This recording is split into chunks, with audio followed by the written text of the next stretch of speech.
Welcome to Trenton Makes Media on WIMG 1300 AM. Trenton Talks Radio, sponsored weekly by WIMG 1300 AM on Tuesday at 7 p.m. You can catch them on the web at www.wimg1300.com or on the radio dial 1300 AM on the radio dial. And on True Heart TV, Facebook, and YouTube channel on Thursday at 7 p.m.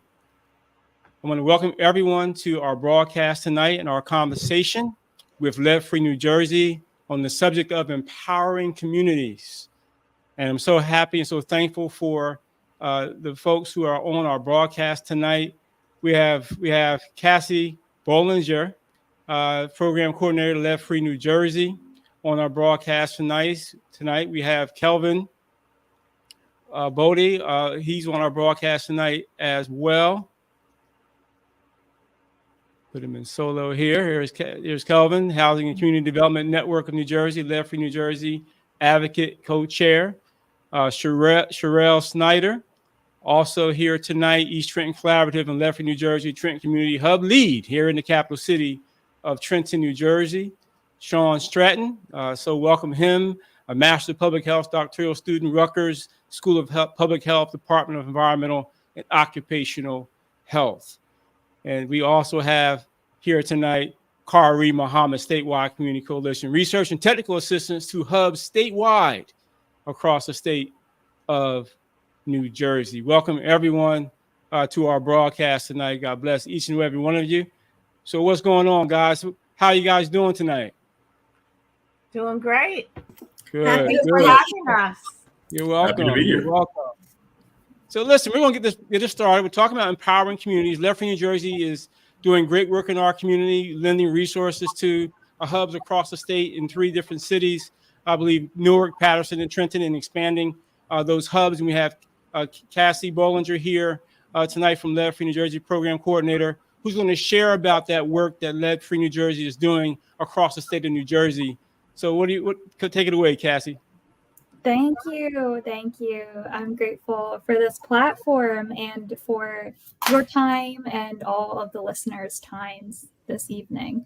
Lead-Free New Jersey is a statewide collaborative that consists of a diverse membership of people working in different sectors and on different issue areas, but everyone is sharing the common goal of trying to eliminate lead poisoning in New Jersey. So this collaborative, at the center of our structure, are community organizations that we call our community hubs. And this is really the most important part of the collaborative. The work of the community hubs drive the decisions that we make and the direction that we take. And this is really important because the experience of people that are impacted by the issue of lead really has to be at the central focus of everything we do. This always has to be the reason why we're working on this issue. And Sherelle Snyder here is the incredible leader of the community hub working on lead issues in Trenton. Everyone here on this call tonight has a common goal of trying to work on eliminating lead poisoning and has been connected through collaborative efforts on this work. So, of course, we have incredible Sherelle Snyder. We have Kelvin, who is a co-chair of the Lead-Free New Jersey Advocacy Committee.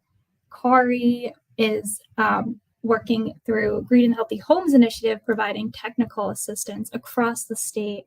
And this organization also staffs work that the Lead-Free Collaborative does on housing.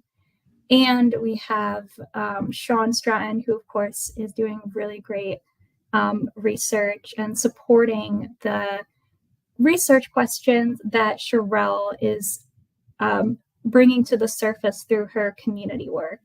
So that's a broad overview of lead-free.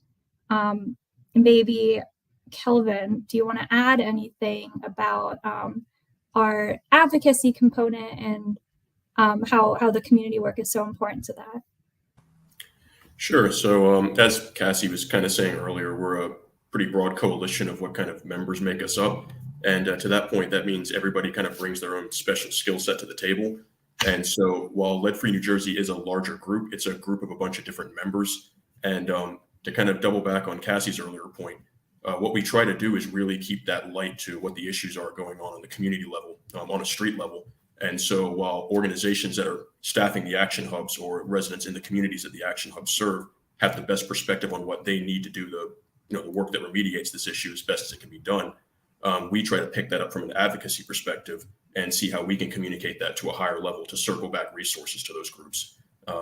This isn't an organization where one entity or one kind of corporation like leads the pack or pulls the wagon. It's really trying to build a consensus among everybody and making sure that even if there are members or organizations that might not necessarily work on the ground, like a larger CDC or a research institution, they're backing up the needs of the people on the ground in the communities that are able to do the work.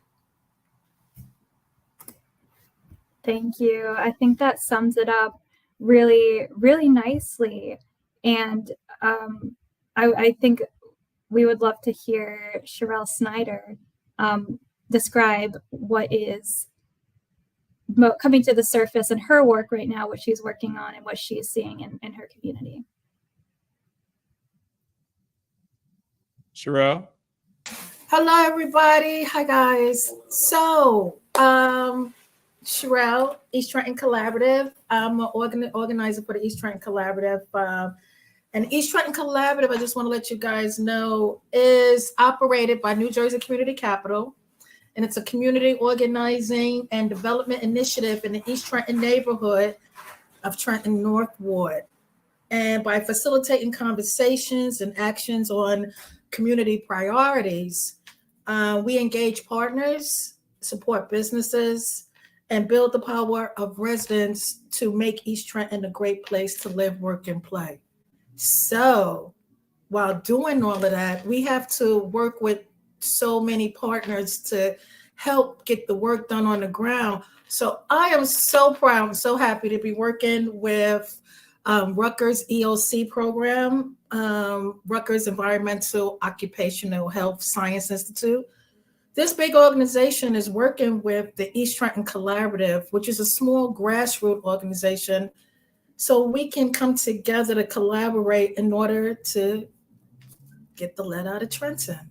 So working with Sean Stratton, we're empowering the residents on the ground to take control and to find out how to collect soil sampling, and about finding out all of the metals that are collected in the soil.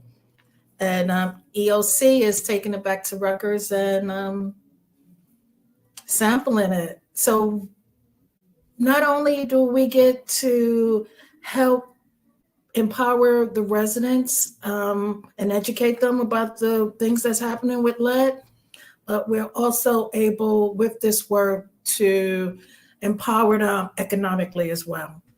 So I don't know if you want to say anything to that, Sean. Sure. So, yeah, our partnership with Sherelle and the East Trenton Collaborative started 1 year ago when Sherelle approached EOHSI, Environmental Occupational Health Science Institute at Rutgers, about the concern in the East Trenton neighborhood around lead exposure.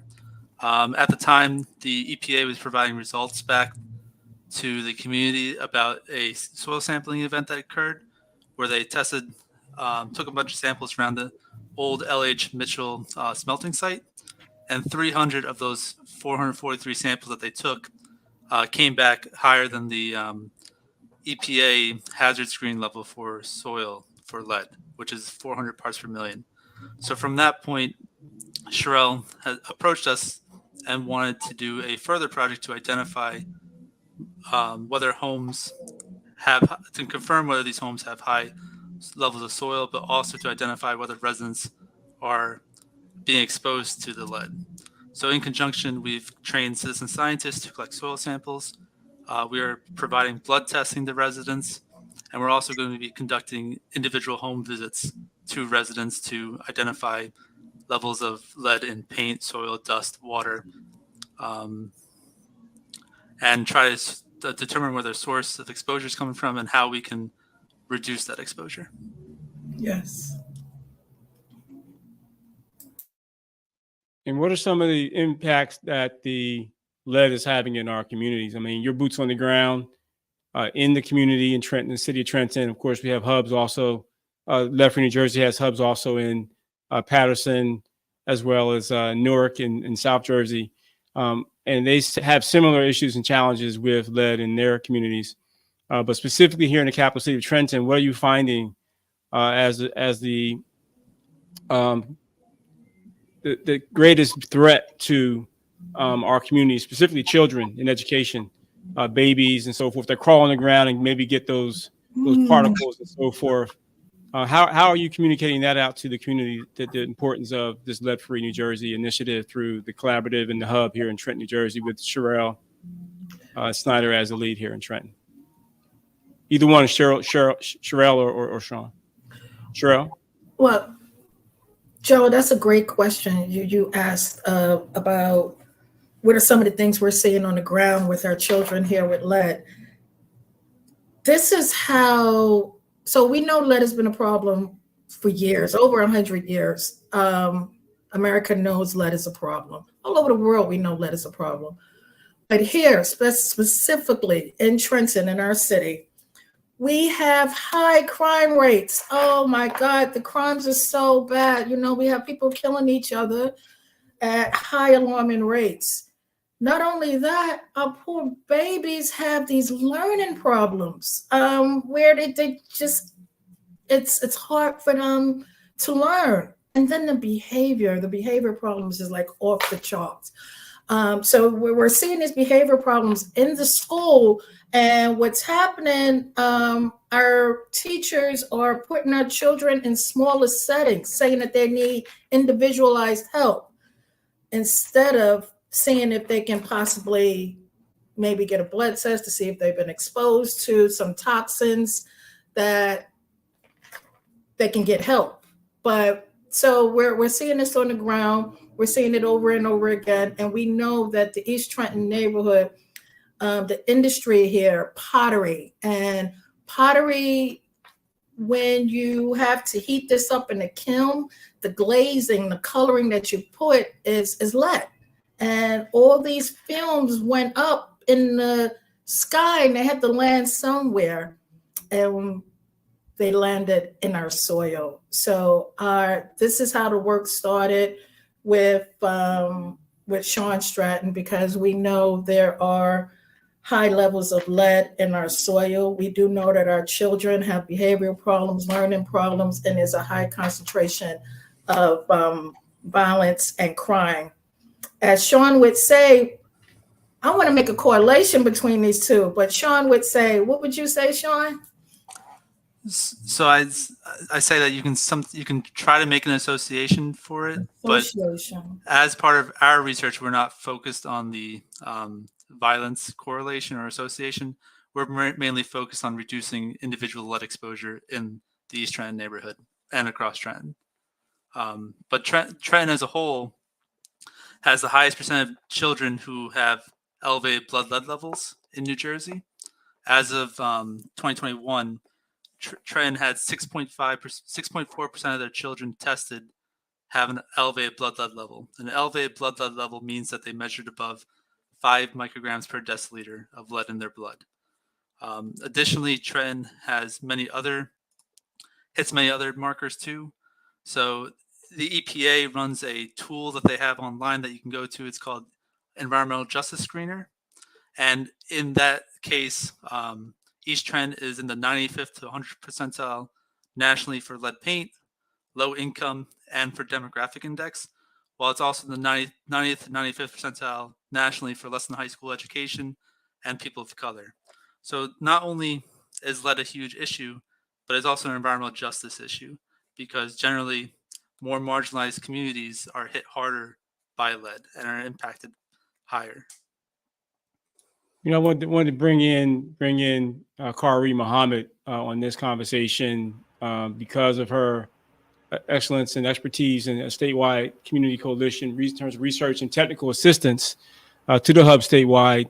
All that you've heard here, Kari, in terms of Lead-Free New Jersey and the work that's happening in our communities statewide, and specifically here in the city of Trenton, Yes. And what Sean is speaking to, what Sherelle is speaking to. What are you seeing on the ground, and not just in Trenton, but in the community statewide? Right. Thank you. Having an opportunity to work across New Jersey, I've been in the state of New Jersey for the last 2 years, providing the work of technical assistance, which means I have the opportunity to be the boots on the ground in terms of going into neighborhoods, going into communities, working with medical providers, in terms of educating the communities around lead, as well as educating some of our medical providers the importance of screening children for lead. One thing that I want the listeners to understand is that this situation has been going on for 3 decades, and it is predominantly affecting Black and Brown communities as well as impoverished communities.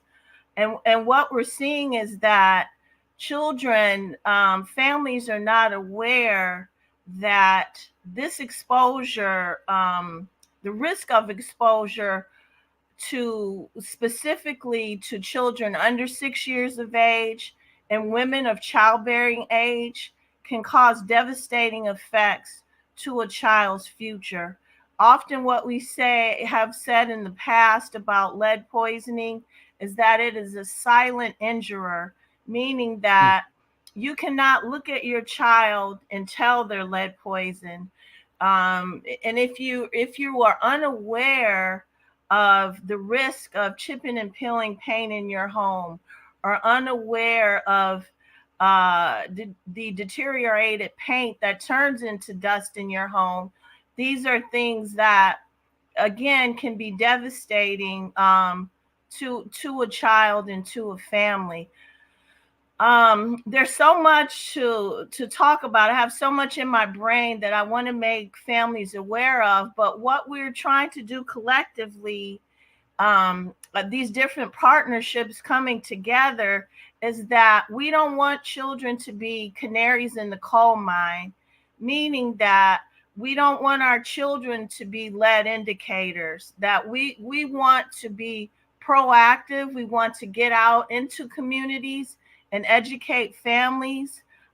First and foremost, we know that education can prevent lead poisoning, which is 100% preventable. So again, to the listeners, look at the pain in your home. Have your doctor screen your child. There's inconsistencies in terms of the way that children are screened.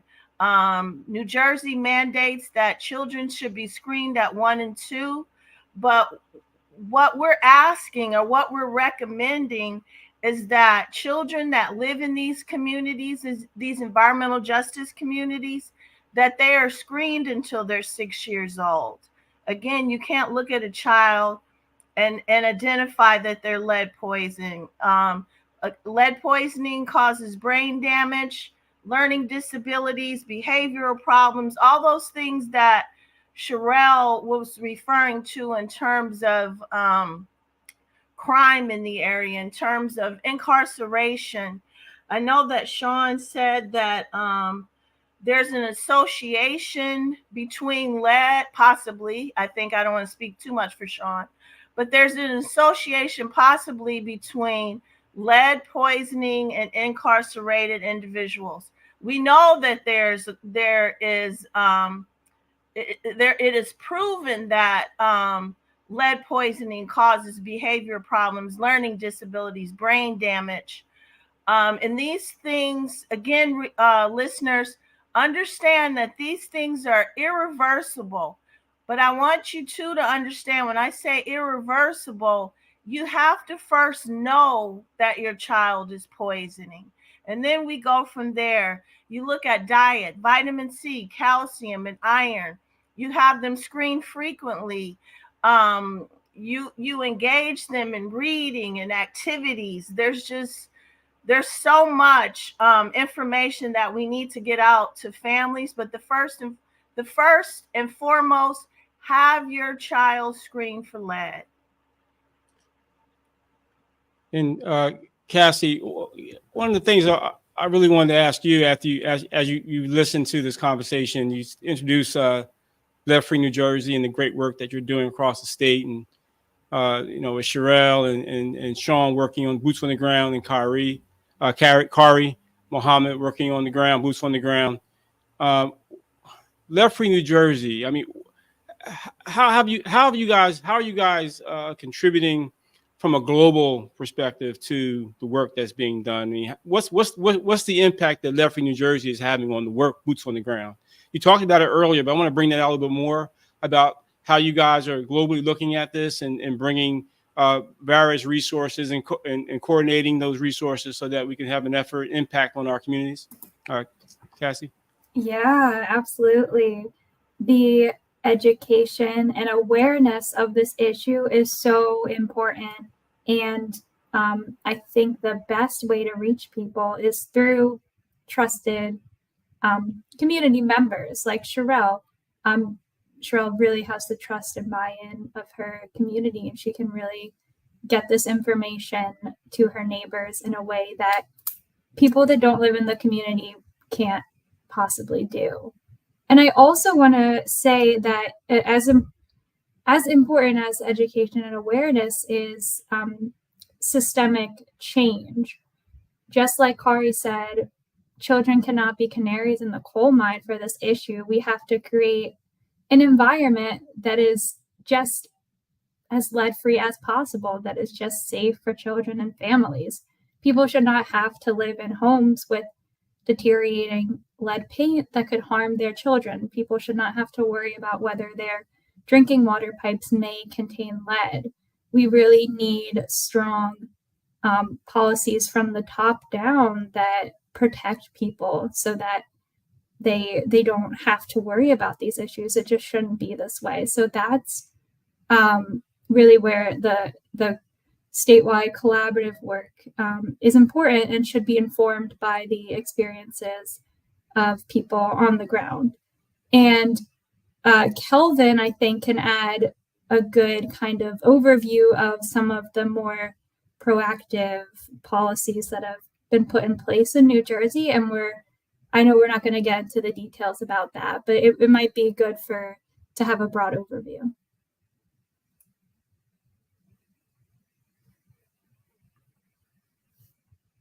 Oh, I can't hear you, Kelvin. Oh, that's going to be embarrassing. Yeah, you're going to see the mic muted face before I actually started speaking. So, oh well. But to kind of piggyback off of Cassie's earlier points, and then to kind of double back on the earlier question, really, you kind of were hearing about like how the work on the ground gets done, and a little bit of how the work in Trenton's gotten paired up with academia to really put some higher level research behind it.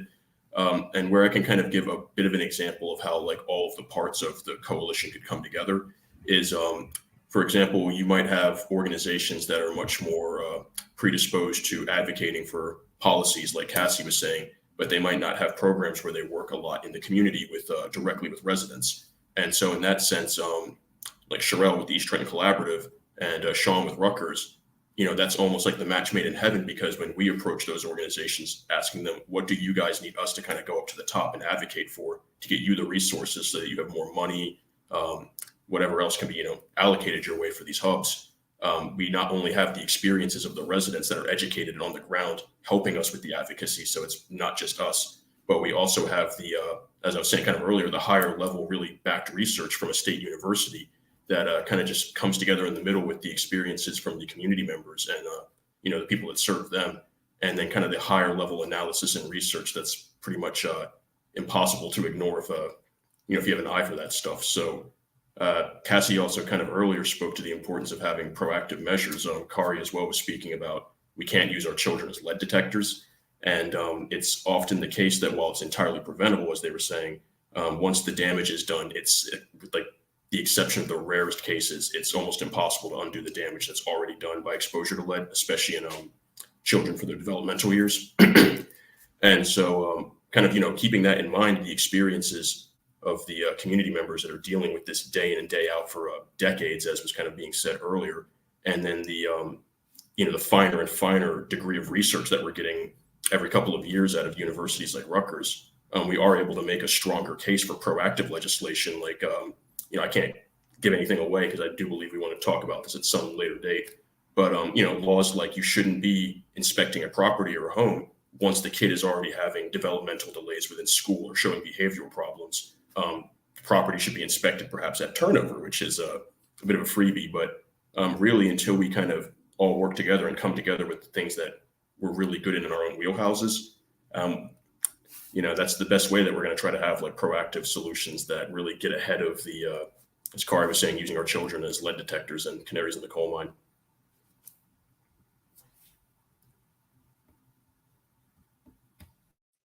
That's right back to you, Sherelle and Sean, about the boots on the ground work that we've been talking about. We've seen global work from Kelvin, as well as Cassie, and Kari is sharing a lot on the research and technical side from a statewide perspective, and the dangers of lead in paint, lead in water, lead in all aspects of life in industrial cities like Trenton and Newark, Camden and others.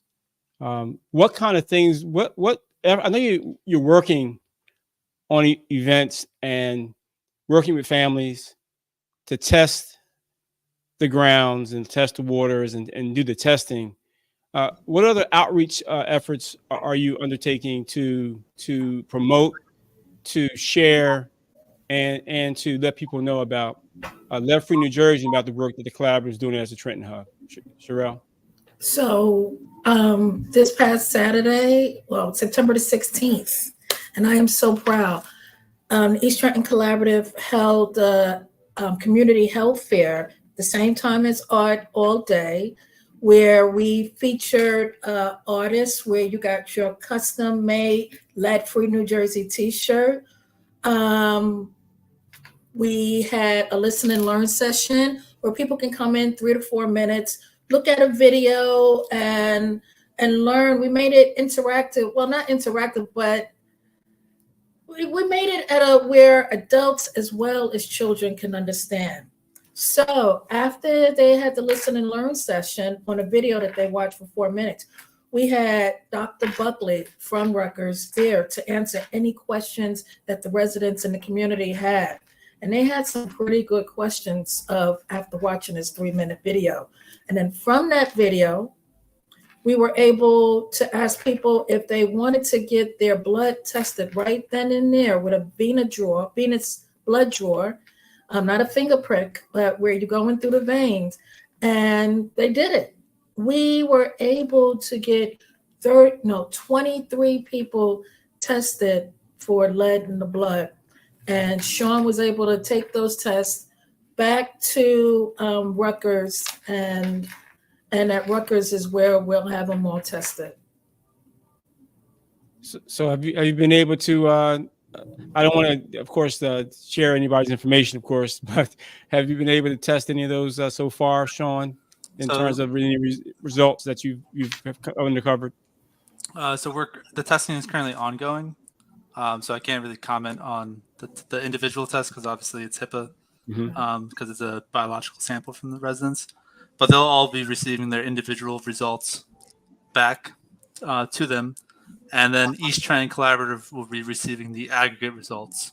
So after all the identifying information is removed from it, we'll be sending the summary data and summary statistics to East Trenton Collaborative so that they can use it as part of their advocacy to show that there is a potential problem if we have high lead levels. For our soil testing, we have completed the analysis of 147 samples from 74 homes. So 2 samples per home, except one home only provided 1 sample. And of those results, we're currently providing the results back to the residents, but 72% of those samples were above 400 parts per million, which is the EPA hazard level for lead in soil. Whew. Wow, that's high. Wow. Yeah, go ahead, Sherelle. I mean, yeah, Sherelle. So it's bad because, Gerald, people don't even know that we have a toxin here. We still have an issue with this lead. People say, "Oh, Sherelle, what are you worried about lead? It's here. It's here to stay. It's in our earth." People have been talking about this for a while. Or I thought we got rid of it. Well, we got rid of lead gasoline. Lead gasoline was doing our country in, but the country says we have to get rid of lead gasoline. We got rid of that. That was good.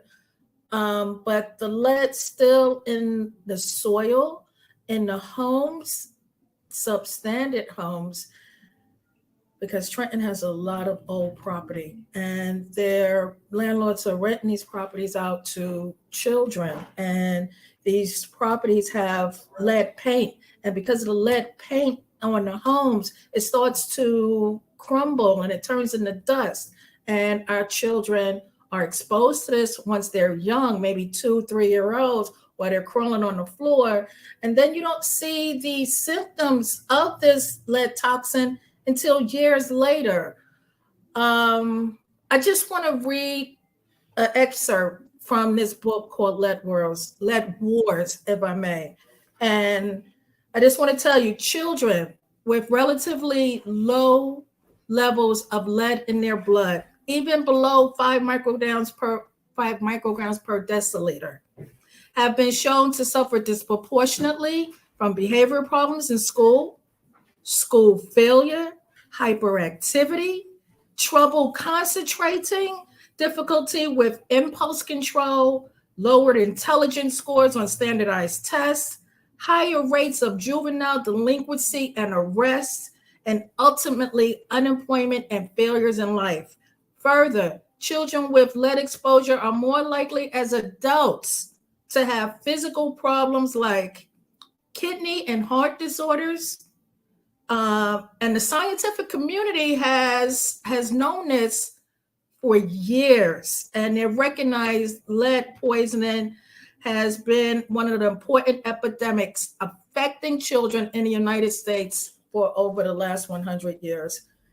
And it's still happening. We need to do something about it. Our children are suffering, and like Hari said, they're being treated like canaries in the mine. And we're not doing enough about it. That doesn't make any sense. So what are we doing about it? I mean, you're doing the work now on the boots on the ground. We've got the funding through various collaboratives and other sources of research and revenue coming in, funding coming in. You're doing the work. And I know it's not enough when you think about the magnitude of the problem over the many, many years that we've had this issue unaddressed. Of course, you mentioned about lead in the gasoline being removed, and I believe lead in paint has also been removed. What you? Sure, Well, yes. Sorry, it's been outlawed. So lead companies cannot any longer put lead in their paints, but the lead that's been painted on the walls from years ago is still there. Mm-hmm. And that's the paint that's still hurting our children today. You know, one of the things that you did recently with the samples, with the samples of the ground samples, when you had your community event at the East Trenton Collaborative there on Clinton Avenue at the East Trenton Collaborative building there, you actually shared with people how to do sample testing and so forth, and go out into the communities, do the work. And I think that some of that funding went to those not really employees, but went to those residents to do that work. So that's a testimony to where the rubber meets the road, putting the money in the community and providing resources to the community to go out and do the work to help their communities to get the samples. And I believe, Sean, those are the samples that you received, the 140 something that you mentioned. That's correct. So that work that was done. Go ahead, Sean. Yeah, so with our partner Sherelle, we received seed funding through the EOHSI NIEHS Center. And this seed funding helped pay for 6 citizen scientists. So we had a training event at the East Trenton Collaborative Center where we trained residents on the importance of lead, but the dangers of lead. And then we also trained them how to collect soil samples from the yard, how to do the interface with the homeowner or the renter. And we had a couple different Saturdays where we went out as in teams of 2. Me and Sherelle also went out in a team to collect these soil samples. And we're currently planning on going out again to finish these collection because we initially had planned to do 100, but we're now planning to do closer to 150 homes. Do you want to add anything to that, Sherelle? No, so just we're still sampling. We're still going out there, and hopefully with the information that we get from the sampling. So it takes money, it takes money to do all the work that we need to do. But what ETC and Rutgers is doing, and plenty other people, and that's another thing, Gerald, we have to get everybody speaking on this.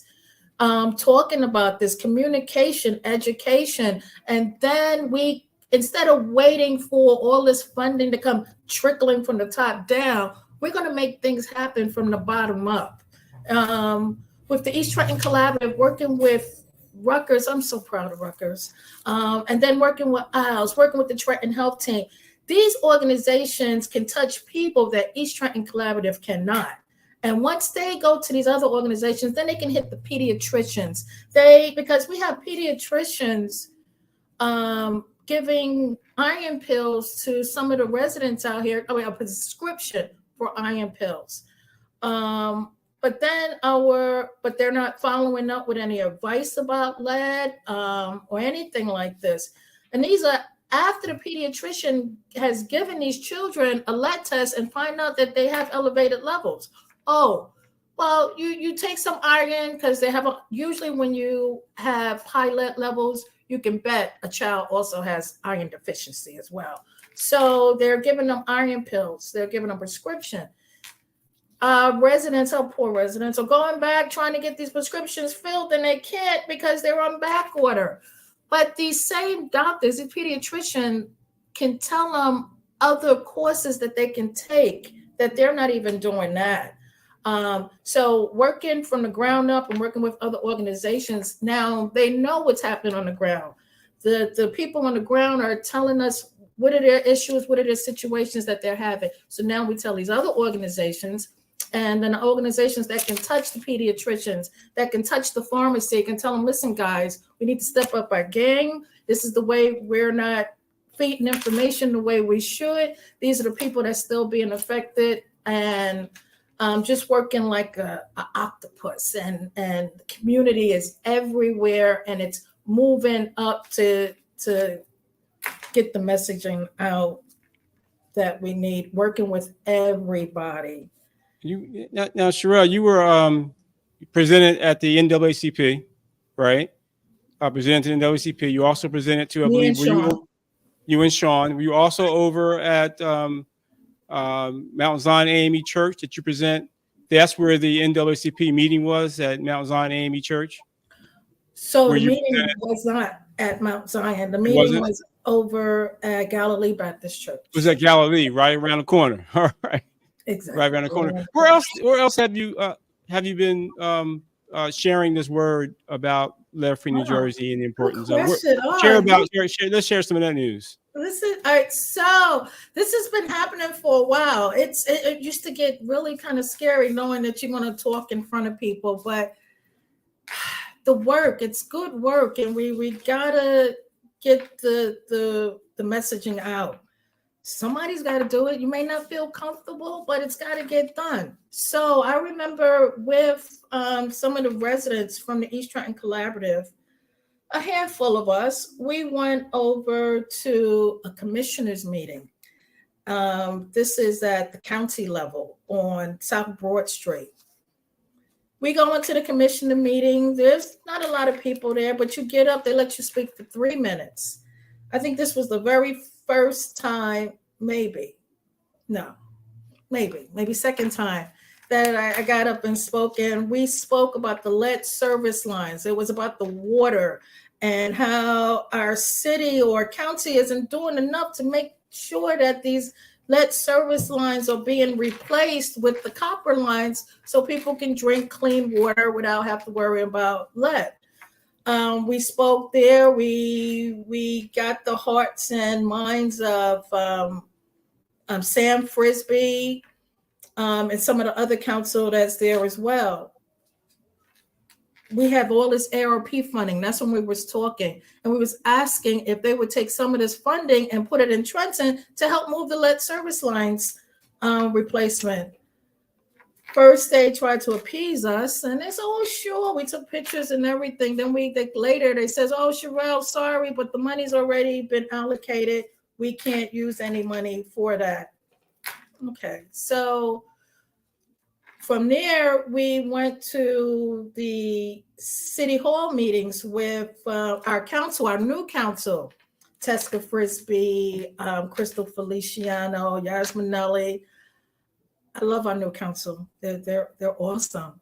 So now we go to the city hall meetings, but it's not just me, and it's not just my residents, but it's Sean Stratton now. Now it's Lead Free New Jersey. It's Kari Muhammad. We're going in and we're speaking. And it's Tesca. Tesca loves children. You know she does. And her heart, she's got a passion for this and what we're doing. So we're speaking at commissioners meetings. We're speaking at city council meetings. We're holding community health fairs at the community center. We're walking door to door, knocking on people's doors. We're getting the residents involved by not asking them to do something for us, but with us, and we're putting money in their pocket while they're doing it. So this is empowering our community and letting them know what's happening. Did I miss anything? Oh, and we have an environmental committee at East Trenton Collaborative. It's called ESOC, Environmental Safety Community Organizing Committee. This committee has been going on since 2019, and it's a few of the residents in the committee. And this is what got me all into East Trenton Collaborative in the first place, because when I first went to a meeting, it was residents sitting at the table making decisions for their community. And ESOC is still doing that. And we learned a lot there with that committee, because Kari also came on and she talked to the residents about the dangers and the things that she see that happens with our children.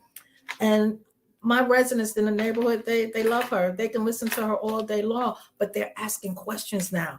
Before, where they didn't ask questions, now they're thinking, whoa. And then they're getting their lead pipes checked, and they're finding out not only their lead service lines are made of lead, but there's other pipes in their houses made of lead. And they're taking the precautions that they need now. So sorry to keep going on, guys. Forgive me. No, that's excellent. I mean, you're getting into the grassroots where this conversation is about Lead Free New Jersey, but it's also about how we're empowering communities, and you're speaking to the work that you're doing, boots on the ground, right? Where the rubber, I say boots on the ground, where the rubber meets the road. You're putting money into residents' pockets. You're getting residents involved. I mean, it's not just about the money, but the money helps, right? And it helps to support those families in the communities. And it's also bringing awareness. And you're beginning to see more and more residents wake up to the fact about lead and speak out about the lead, right? So that's a big push. And I know you're not. Are you looking? Is this going citywide, or you're focused right now on East Trenton, right, specifically right now? Or I know you've been planning to go citywide, but I mean, tell us how your plans to take it citywide. I mean, you're focused right now, I believe, in East Trenton. Sean, you want to speak on that? So as Sherelle has pointed out or has spoken about a lot, is we're focused on East Trenton, and we have limited manpower because a lot of it is on students and community members for collecting samples and analyzing samples. So right now we're kind of focused on the East Trenton neighborhood, but if we are able to acquire the funding required, or we can expand it from the East Trenton neighborhood, or even possibly expand it to other urban communities like Patterson or Irvington or Camden, and so forth. But it partially depends upon the funding availability for it. Do you want to add to that, Cheryl? My dog was barking just a minute ago. No, that's right. Maybe this everything's got to start somewhere. This is I don't know if this has been done before. A big establishment like Rutgers University working with a grassroots organization to help spread awareness of this lead poisoning issue. And then empowering the residents on the ground. So, Jara, I have people like Sherelle. Why you not doing my side? They didn't come over in my area. Why did it takes money? It takes money, and if more people are willing to pour into this project, and more people want this project, now we can move the project to other areas. So hopefully it'll take off, and now we're doing testing in all areas because that's the first thing. If you don't know, how can you help? So we have to see if these kids are being exposed. So once we can find that out and people want these tests and they want you to come in their house, we don't want to go to their door like what was happening with the waterworks. I remember driving by and people trying to get into people's homes. They're like, I don't know you. You want to do what? You want to change my pipes? I don't even know who you are. What's going on? We don't have that issue. They know us. Come on in. What do you need? You need my blood? Here, take it. You want my soil? Go ahead, take it. It's, and then Sean is not just going to leave us. After this is done, they're going to stay in the community. They're going to come back. We're going to help try to put mats where we know that there's a level of a high dust in the area. So we're going to try to give them mats. If we know that there's a lot of high lead concentration in their water and their pipes haven't been changed yet, we're working with Trenton Waterworks to get them water filter pitchers. You don't have to go buy water bottles all the time. There are these pitchers that you can put from your faucet, and then it cleans it in the filter, and you put it in your refrigerator. What else do we want to give them? The rugs. We're also working with Isles and Green and Healthy Homes Initiative to get lead paint remediations. So for homes where we go in and we inspect the walls and we find that there's lead paint hazards, we want to get those homes a full lead paint remediation through Isles and Green and Healthy Homes. Yes, and hopefully, I'm not sure. Cassie, maybe you can speak to that. Comfort Partners coming in. It's like a holistic. If someone goes in for one issue, they can see that they have other issues that may pertain to lead, and then we'll have another organization come out to help with those issues.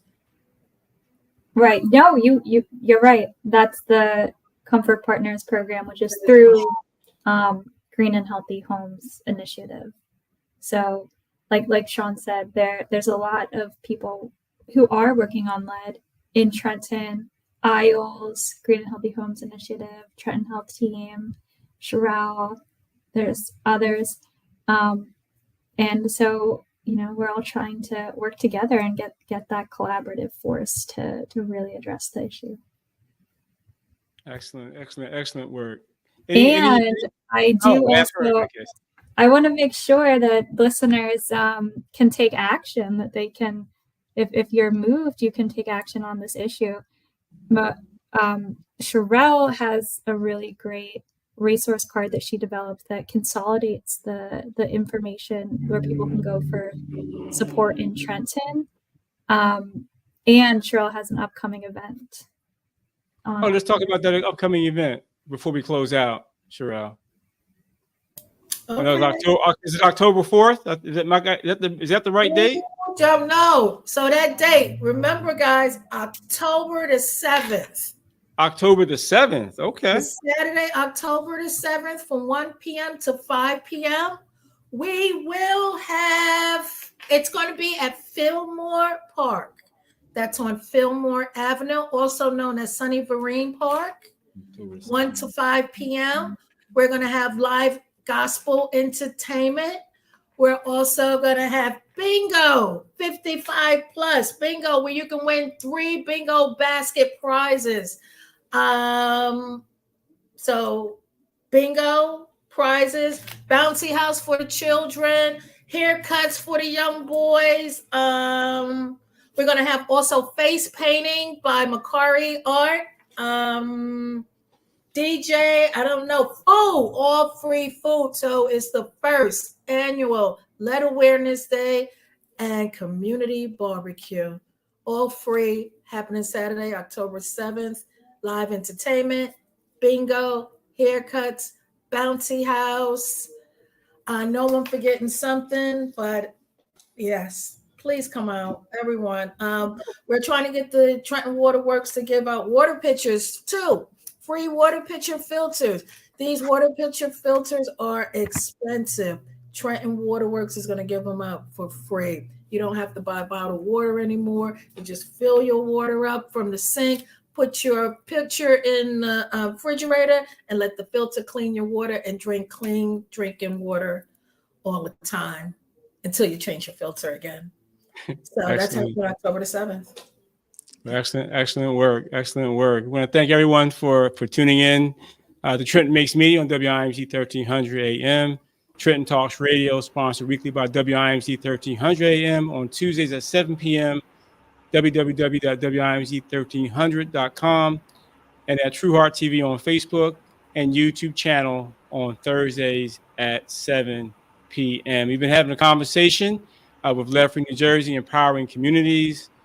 So thankful to Cassie Bollinger. We appreciate you for being here as well tonight. We appreciate you for being here. We have Kelvin Bodie also here tonight as well. We appreciate you for being here tonight. Sherelle Snyder, for being here tonight. Appreciate you, Sherelle, as well, being here tonight. God bless you. We have Sean Stratton.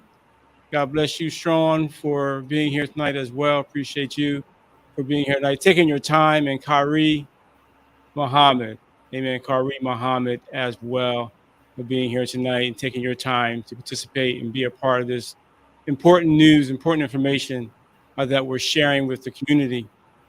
So I want to thank all of you. God bless you. We'll see you guys real soon. God bless. Thank you for listening. Thank you for tuning in. God bless.